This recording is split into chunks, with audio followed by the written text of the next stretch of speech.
The heavy wooden door of the storm cellar slammed shut with a deafening crack, the iron latch rattling violently inside its frame.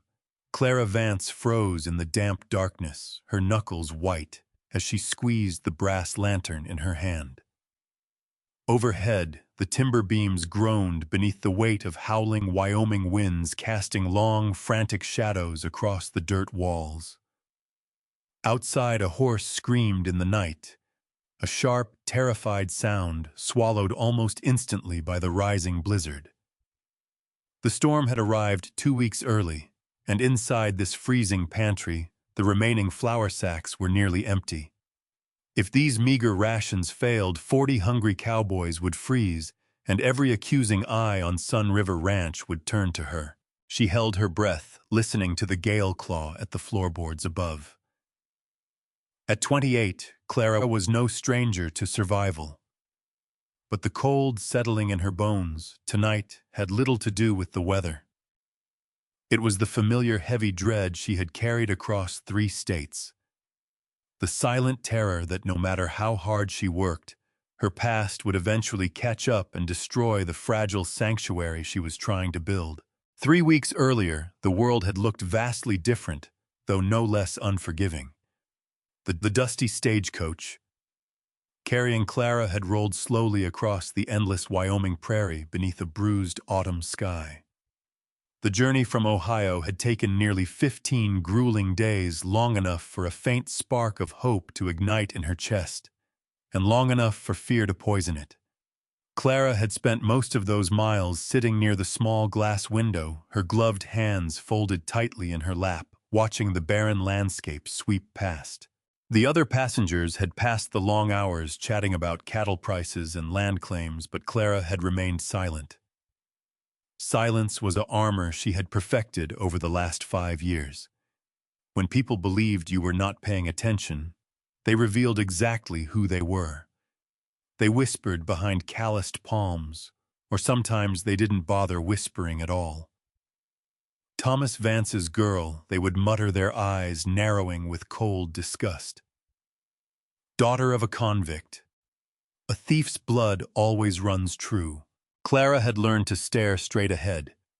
She had learned to keep her spine straight, and her face impassive, pretending the barbed words didn't cut into her soul. But pretending to be unbothered was vastly different from forgetting. When her father died in a cold prison cell serving time for grand larceny, the town had made it clear that his debt to society had transferred directly to her. Leaving Ohio wasn't just a choice, it was an escape. As Sun River Ranch finally came into view, at the base of the jagged mountains, Clara felt her stomach tighten into a hard knot. A cluster of weathered wooden structures stood against the vast expanse. A massive barn, several low-roofed bunkhouses, and a sprawling ranch house surrounded by high wooden corrals. Beside the front gate stood a tall man waiting alone in the biting wind. Wyatt Thorne, the man who had agreed to hire her as a housekeeper and cook through a series of terse, formal letters, a man she had never met. The stagecoach creaked to a heavy halt, kicking up a cloud of dry dust. For a long, suffocating neither of them moved. Wyatt watched the coach door with a stern, unreadable expression. Clara gathered every ounce of courage left in her weary body, smoothed her dark skirt, and stepped down onto the hard-packed earth. The apprehension in Wyatt's dark eyes was subtle, but to Clara it was as bright as a signal fire. He didn't look at her with physical disappointment. Rather, his gaze was heavy with moral caution. Wyatt Thorne was a man who built his life on rigid honor discipline and the strict order of the law. He had agreed to take her in out of desperate necessity for someone to run the ranch house, but the letters detailing her background had clearly left a shadow of deep suspicion in his mind. "Miss Vance," Wyatt said, removing his wide-brimmed hat. His voice was deep-controlled and devoid of warmth. "Welcome to Sun River." "Mr. Thorne," Clara replied softly, her voice steady despite the tremor in her hands. The silence between them, as he loaded her battered leather trunk onto the supply wagon, was heavier than the timber beams above. Arrival at the ranch offered no relief. A dozen cowboys had gathered near the blacksmith shop, and the main porch, their work forgotten, as they sized up the newcomer. Among them stood Hank Miller, the veteran trail boss whose sharp, cynical eyes swept over Clara like a judge inspecting a suspect. Hank spat a stream of tobacco juice into the dirt and let out a harsh, humorless laugh. "So that's the new help, boss," Hank called out, his voice carrying easily across the yard.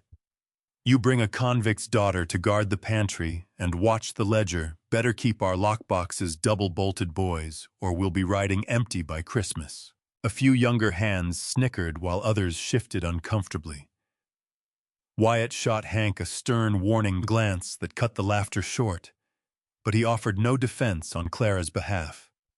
He simply motioned for her to follow him inside. The damage was already done. The words had landed exactly where Hank intended, reopening every raw wound Clara had tried so desperately to heal. Inside the ranch house kitchen was a monument to years of neglect. Layers of grease coated the iron stove, cabinets were disarrayed, and unwashed tins were piled high. It was chaotic, cold, and unwelcoming, yet to Clara it represented a battleground she understood. She didn't say a word about Hank's cruelty. Instead, she rolled up her sleeves, tied a canvas apron around her waist, and went to work. For hours, she scrubbed the heavy oak tables, swept away years of dust, and organized the scattered pots. By nightfall, the air in the kitchen smelled of wood smoke, roasted beef, and fresh yeast. When the dining hall filled for supper, the men ate in unusual silence. The beef stew was rich and thick, the biscuits light and golden. Even Hank Miller cleared his plate entirely, though he refused to look Clara in the eye when he set his empty dish on the counter. Across the room, Wyatt watched her quietly. He saw the grease scrubbed from the floor, the neat rows of polished tins, and the quiet, tireless efficiency in her movements. For a brief second, respect flickered in his eyes, but it was quickly masked by the stoic distance he maintained. Late that night, long after the fires had died down, Clara remained in the kitchen, washing the last of the heavy iron pots. Her back ached, her hands were raw from lye soap, but her mind was fiercely at work. As she wiped down the counter, her eyes drifted toward the cellar door in the corner of the room. Tomorrow she would have to descend into those cold depths to conduct a full audit of their winter stores. She knew the men still viewed her with suspicion, waiting for her to slip, waiting for the bad blood in her veins to show itself. But as she stared at the heavy iron latch of the cellar door, a deeper intuition warned her that the cold eyes of the cowboys were the least of her worries.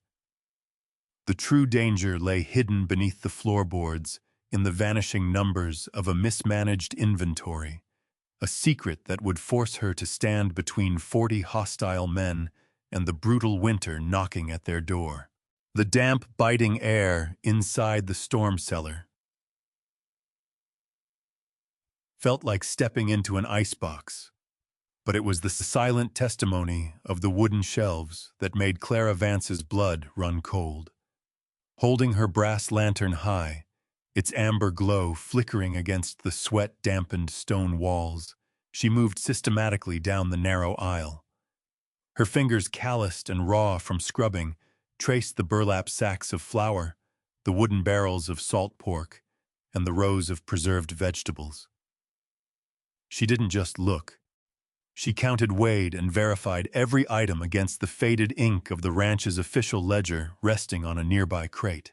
The ledger claimed Sun River Ranch possessed enough provisions to sustain 40 men through 4 grueling months of a Wyoming winter. The physical reality surrounding her told a terrifyingly different story. Someone had been careless. For years, supplies had been mismanaged, records faked to cover up waste, and spoilage ignored. According to her meticulous calculations, the ranch had barely enough food to last 6 weeks, with the dark clouds gathering over the jagged peaks outside and the temperature plummeting by the hour. 6 weeks was a death sentence. Clara closed the ledger with a heavy thud, dust swirling in the lantern light. She knew what this meant. If the food ran out in the dead of winter, hungry men would turn vicious. And when men grew desperate, they looked for someone to blame. On a ranch where the trail boss had already branded her a thief's daughter, Clara knew her neck would be the first in the noose. The heavy cellar door creaked open above her, letting in a draft of freezing air and the sharp scent of pipe tobacco. Wyatt Thorne's tall, broad silhouette framed the top of the wooden stairs. He descended slowly, his heavy boots thudding rhythmically against the steps. "You've been down here over an hour, Miss Vance," Wyatt said, his deep voice echoing off the stone walls. His tone carried no warmth, only the rigid impatience of a man burdened by the weight of running an empire on the frontier. "Is there a problem with the preserves?" Clara turned to face him, keeping her spine straight and her chin held high, despite the knot tightening in her stomach. She offered no emotional preamble, choosing instead the blunt, unvarnished truth. "The problem isn't the preserves, Mr. Thorne. It's the entire inventory. The records you've been relying on are a lie." Wyatt's dark eyebrows furrowed a flicker of genuine concern, breaking through his stoic facade. He stepped closer, taking the ledger from her hands. "Explain. Your previous management recorded full sacks that are half filled with sawdust to pad the weight." Clara explained, pointing toward a row of flour sacks near the corner. "3 barrels of salt pork are rancid, and the dried beans are infested with weevils. You don't have 4 months of rations. You have 6 weeks. Less if the weather worsens." Wyatt stared at the pages, his jaw clenching tightly as he absorbed her words. Silence stretched between them, heavy and suffocating, punctuated only by the distant, muffled howling of the wind outside. He looked up from the ledger, his dark eyes searching her face with an intensity that made Clara's heart race. The suspicion in his gaze was unmistakable, a silent question hanging in the cold air between them. Is she telling the truth, or is she setting the stage for something sinister? "Can you fix it?" Wyatt asked quietly, his voice dropping an octave. "Can a woman raised in the shadow of a courthouse manage to keep 40 hungry cowboys alive through a Wyoming winter on half rations?" "My father's sins do not dictate my competence, sir," Clara replied softly, her voice laced with quiet steel. "If you give me full authority over the kitchen and the pantry, I will stretch these supplies. Every ounce will be accounted for. No one will freeze and no one will starve. But I need your word that my orders in the kitchen are absolute." Wyatt studied her for a long moment, measuring her quiet resolve against the storm brewing outside. Finally, he gave a curt nod. "You have your authority, Miss Vance. Don't make me regret it." Over the next 2 weeks, Clara transformed the kitchen into a fortress of discipline and efficiency. She woke 2 hours before sunrise, lighting the iron stove in the pitch-black cold, and worked until her feet bled beneath her leather boots. She altered recipes, stretched wheat flour with cornmeal, and turned leftover meats into rich, nutrient-dense broths. Nothing was wasted. Every scrap had a purpose. While most of the ranch hands accepted her strict meal schedules with quiet gratitude, Hank Miller's resentment only festered. The veteran trail boss watched Clara's every move like a hawk, waiting for the slightest mistake to validate his prejudice. The breaking point arrived on a freezing Tuesday morning.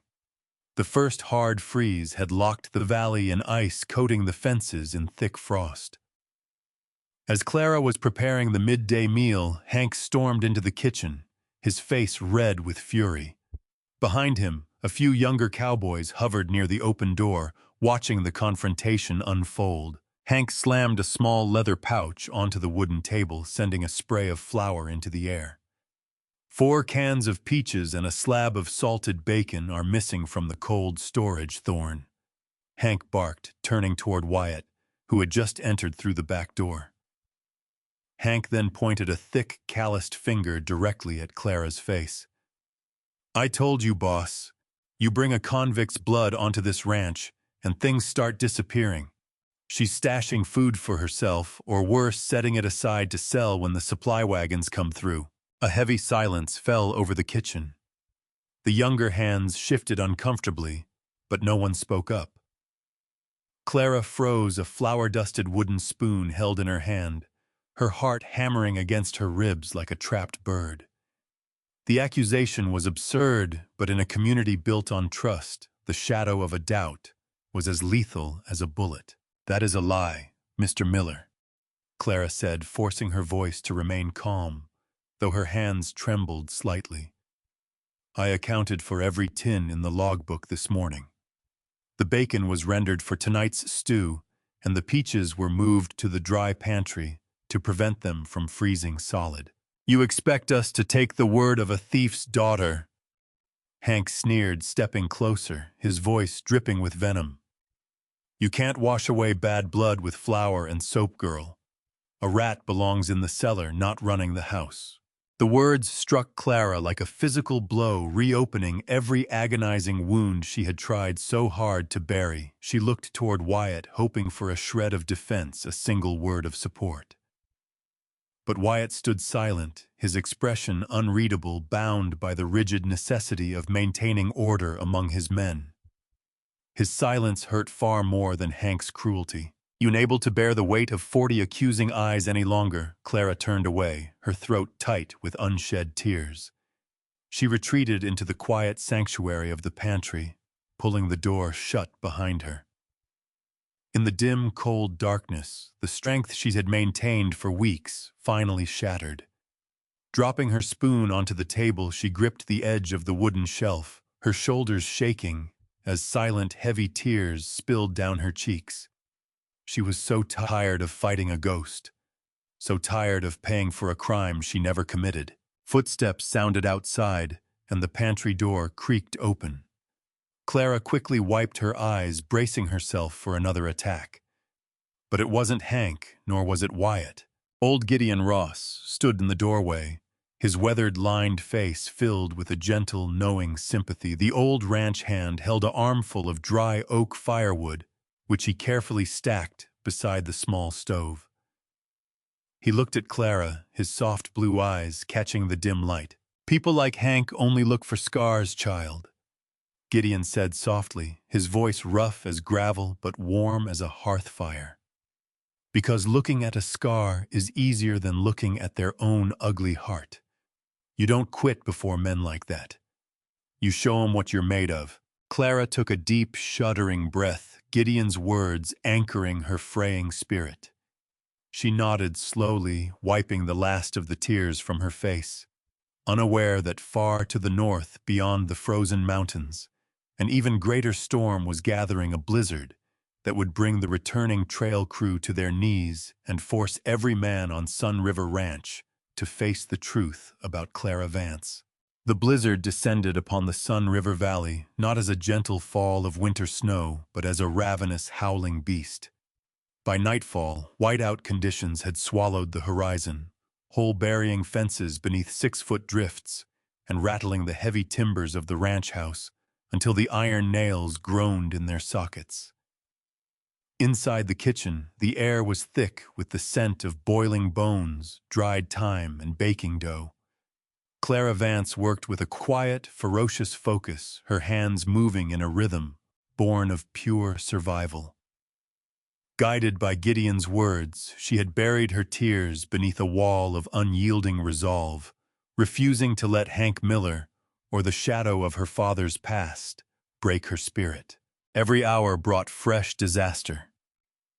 News had arrived just before the snow locked the valley in ice that the 18-man trail crew from Bear Creek was fighting its way home, early driven south by the freezing fury of the storm. Combined with the hands already sheltered at Sun River, Clara was now tasked with feeding nearly 45 starving, frostbitten men on rations she had already cut in half.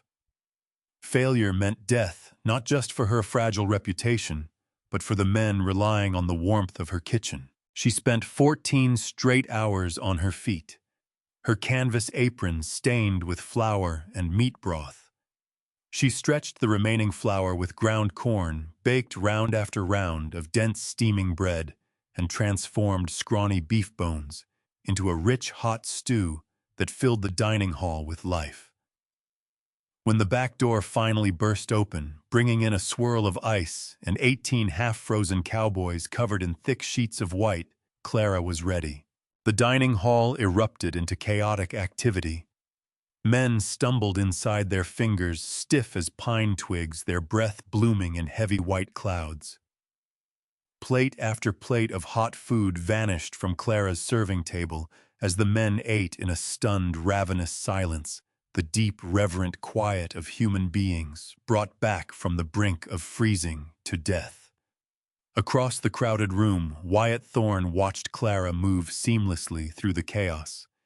He saw the purple shadows beneath her eyes, the raw skin of her hands, and the quiet dignity with which she served the very men who had doubted her. A heavy, unfamiliar ache of guilt began to settle deep within his chest. Near the back of the room sat Eli Brooks, a 68-year-old veteran hand who had ridden with the Bear Creek crew. His face was weathered like old leather, his eyes milk-pale from decades of prairie dust and harsh sun. As Clara stepped forward to set a steaming bowl of stew and a thick wedge of bread before him, Eli froze. His spoon clattered against the wooden table. He stared up at her face, his eyes widening in a mixture of profound shock and utter disbelief. "My God!" Eli whispered, his voice trembling so violently that the cowboys beside him stopped chewing to look up. "It can't be." Clara paused, her serving tray balanced in her hands, her heart taking a sudden nervous leap. "Is something wrong with the meal, sir?" Eli slowly pushed himself up from the bench, his old frame trembling as he stared at her feature by feature, the arch of her dark eyebrows, the quiet strength in her chin, the sharp, intelligent gaze.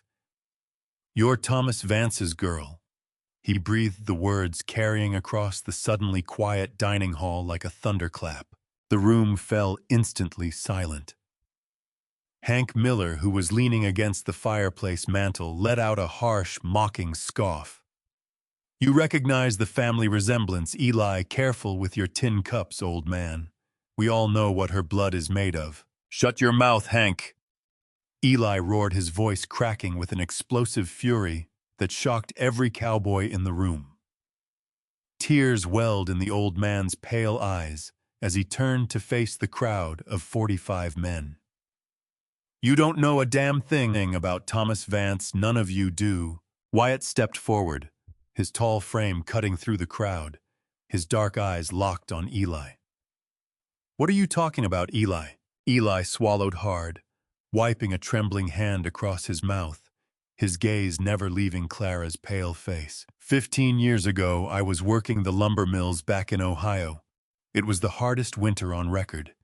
Sickness took half the camp, and the mill owners hadn't paid us in 3 months. We were starving. Families were freezing in their shacks. The wind howled outside, clawing at the shuttered windows, but inside no one dared to breathe. The mill's vault was robbed one night. Eli continued, his voice thick with emotion. $5,000 in gold vanished. 2 days later, Thomas Vance walked into the sheriff's office and surrendered. He confessed to the whole thing. The papers called him a thieving devil. He went to the state penitentiary and died behind those iron bars. Eli turned back to Clara, his chest heaving as tears spilled freely down his weathered cheeks. What the newspapers didn't print, what Thomas made the sheriff promise to keep secret, was where that gold went. Thomas didn't keep a single copper dime for himself. He secretly distributed every bit of that money to the starving families in the valley. He bought coal for the widow's medicine for the sick kids and flour for men who couldn't feed their children. He saved my youngest daughter's life when she was dying of the croup. A collective gasp rippled through the dining hall. Clara stood frozen, the heavy wooden tray slipping from her fingers to rest on the table. Her eyes widened, her throat closing, as the world seemed to tilt beneath her feet. All her life she had believed her father was a weak man who had succumbed to greed, a criminal who had left her to bear his shame. Thomas Vance took the fall for a corrupt mill owner to save 100 dying people. Eli said, his voice dropping to a raw, emotional whisper. He suffered in a dark cell for years, branded a thief so that our children could live. I was the bravest, most selfless man I ever knew. Eli stepped closer and dropped to one knee before Clara taking her calloused, flour-dusted hand in his own. Your father was a hero child, and you carry his exact same heart. The silence in the dining hall was deafening. Cowboys who had whispered behind Clara's back stared at the floor, their faces burning with shame. Wyatt Thorne stood motionless, staring at Clara as if seeing her for the very first time.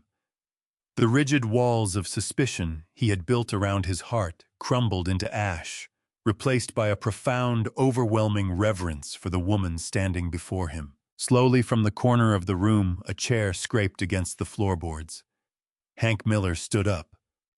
The rough trail boss looked down at his boots, then slowly removed his hat, a gesture of respect he had never offered any person on the ranch.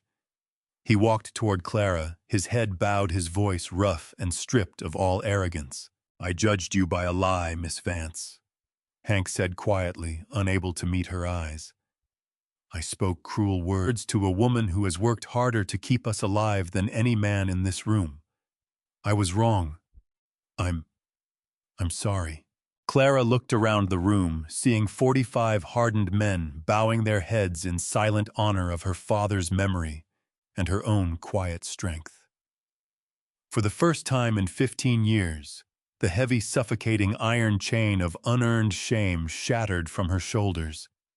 Yet as the men slowly returned to their meals, Wyatt Thorne stepped into the quiet shadows of the kitchen doorway, waiting for the moment he could finally speak the truth that burned within his soul. Late into the night, after the dining hall had finally emptied, and the last of the weary cowboys had retired to the warm safety of the bunkhouse, the kitchen fell into a profound, reverent quiet. The howling wind outside had softened into a steady rhythmic hum against the heavy timber walls, as if the blizzard itself had spent its fury. Clara Vance stood alone by the large zinc sink, her hands submerged in the warm, soapy water as she washed the heavy iron pots. She moved automatically, but her mind was far away, drifting back to the tearful eyes of Eli Brooks and the revelation that had permanently shattered 15 years of unearned shame. Her father had not been a thief. He had been a savior. The heavy weight that had bowed her shoulders for half her life was gone, leaving behind a deep, quiet peace she had never known. Footsteps sounded softly against the polished floorboards, slow and hesitant. Clara did not need to turn around to know who it was. The distinct, commanding presence of Wyatt Thorne filled the doorway. He moved into the room, removing his wide-brimmed hat and placing it quietly on the scrubbed oak table. For a long moment, neither of them spoke. The crackle of the dying fire in the iron stove was the only sound between them. When Wyatt finally stepped closer, the rigid, unyielding stoicism that had defined him since Clara's arrival was completely gone.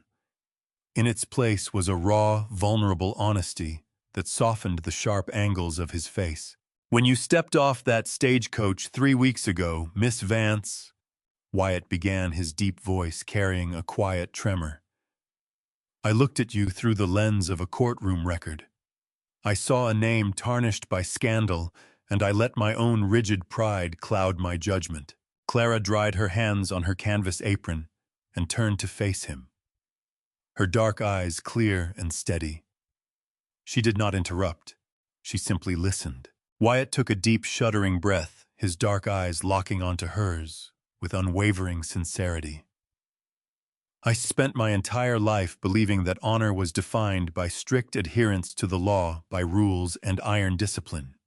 But tonight, listening to and watching the way you have poured your very soul into keeping this ranch alive, I realized how blind I was.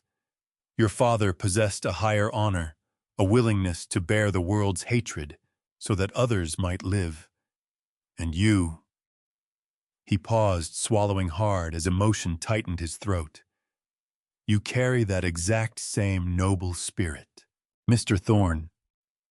Clara started softly, but Wyatt raised a hand, gently stepping closer, until only a few feet separated them in the warm glow of the lantern light.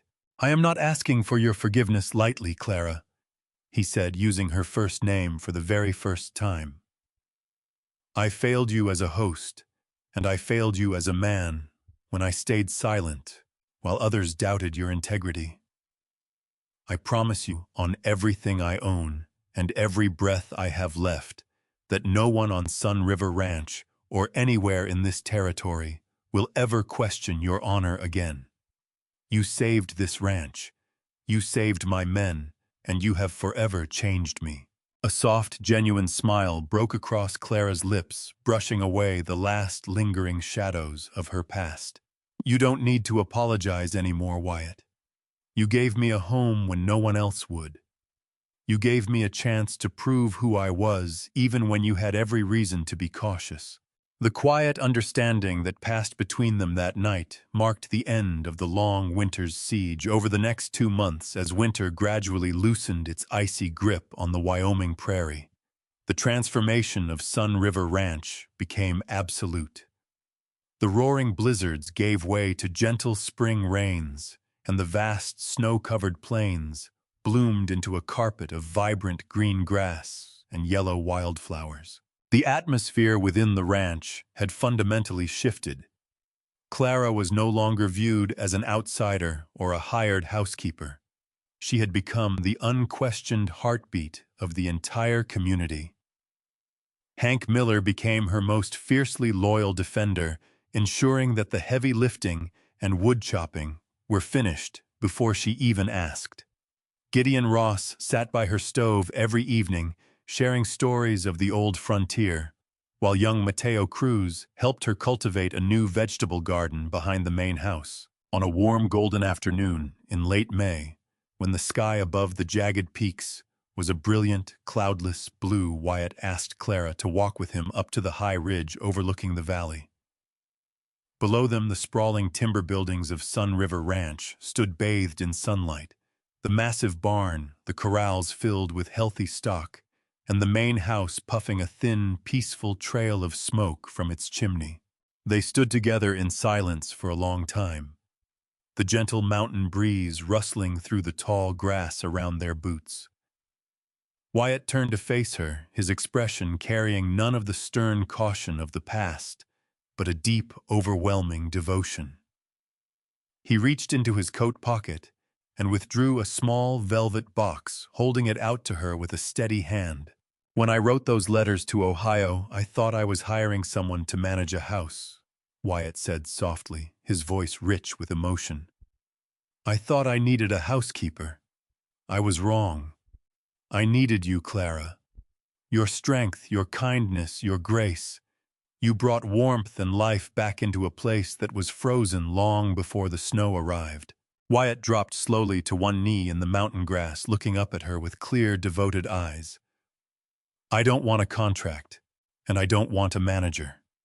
I want a partner. I want to build a life with the most extraordinary woman I have ever known. You carry no sentence here, Clara. Your father's legacy is one of courage, and your own heart is pure gold. Will you stay at Sun River Ranch, not as my employee, but as my wife? Tears of pure, unblemished happiness welled in Clara's eyes, reflecting the vast blue horizon before her. For the first time in her life, she was not running away from who she was. She was not hiding from whispers or seeking a second chance. She was stepping fully into the future she had earned with her own resilience. Yes, Wyatt. Clara whispered, her voice filled with quiet certainty as a bright smile illuminated her face. "Yes, I will." Wyatt stood up and slipped the delicate gold ring onto her finger, pulling her into a warm, fierce embrace against the sweeping backdrop of the Wyoming wilderness. As she rested her head against his shoulder, looking out over the flourishing ranch below, Clara Vance finally knew the ultimate truth. She had never been defined by the bars of her father's prison, nor by the cruelty of those who judged her from afar. She was defined by the extraordinary. She carried within her a heart that had endured the bitterest winter, redeemed a forgotten name, and finally found its true and eternal home.